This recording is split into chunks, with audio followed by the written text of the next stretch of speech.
Bonjour à toutes et à tous, aujourd'hui nous allons voir dans cette vidéo comment caractériser un mouvement et introduire la notion de référentiel, de trajectoire et de vitesse. Ce chapitre intervient dans la partie mouvement et interaction du programme de physique-chimie au collège. Avant de caractériser un mouvement, il faut déjà savoir quand est-ce qu'un objet est en mouvement.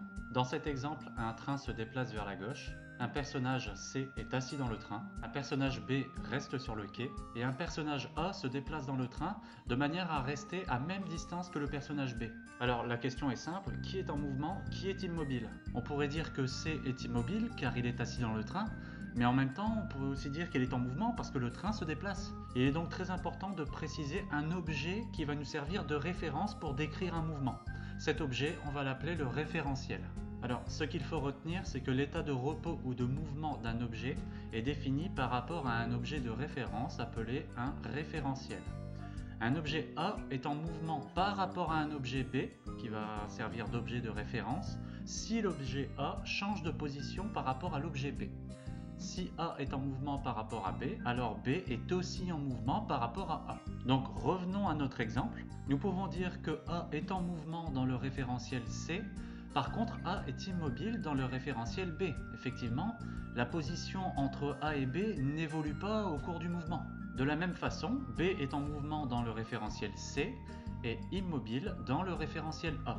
Et enfin, C est en mouvement dans le référentiel A et dans le référentiel B, puisque celui-ci se déplace que ce soit du point de vue de A ou de B.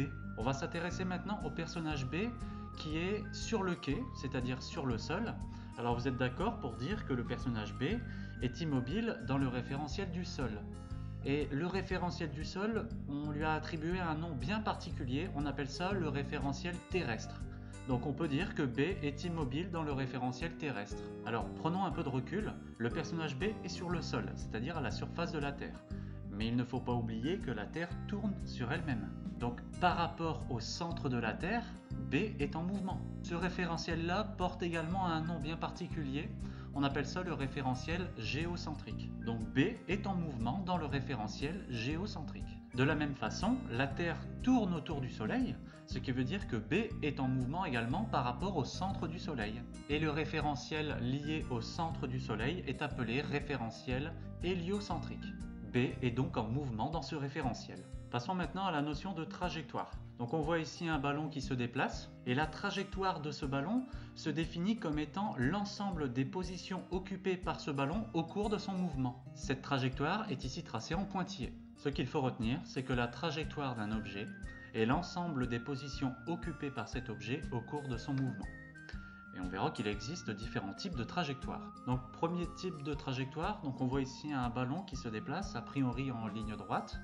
Donc je trace la trajectoire du ballon. Alors pour simplifier l'étude, je prends à chaque fois le centre de l'objet. D'ailleurs, quand vous étudiez une trajectoire, il est toujours plus judicieux de prendre comme point le centre de l'objet, car c'est toujours ce point qui aura la trajectoire la plus simple. Quand vous avez une trajectoire comme ici qui décrit une droite, on dit alors que cette trajectoire est rectiligne. Deuxième exemple, vous avez ici un ballon qui décrit une trajectoire en forme de cercle, on dit alors que la trajectoire est circulaire.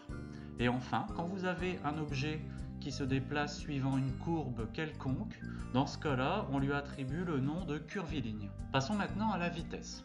La vitesse est une grandeur physique permettant d'évaluer la rapidité à laquelle se déplace un objet au cours du temps. Alors, on peut caractériser la vitesse d'un objet en utilisant ce que l'on appelle une chronophotographie. Alors, une chronophotographie, en fait, c'est une photographie qui rassemble les différentes positions d'un même objet à intervalles de temps réguliers. Voici 3 exemples de chronophotographie. Alors une chronophotographie, c'est un petit peu comme le mode rafale sur un appareil photo. Alors dans ce premier exemple, on a un personnage qui est en mouvement, qui se déplace vers la droite. Tout en haut, vous avez sa distance parcourue et en bas, le temps de parcours. Donc là, vous voyez bien que les photos sont prises à intervalles de temps réguliers, c'est-à-dire toutes les 10 secondes. On s'aperçoit que la distance parcourue par le personnage est toujours la même à chaque intervalle de temps. Il avance donc toujours à la même vitesse. Et dans ce cas-là, on qualifie son mouvement de uniforme. Ici, on s'aperçoit que la distance parcourue par le personnage est de plus en plus grande pendant un même intervalle de temps.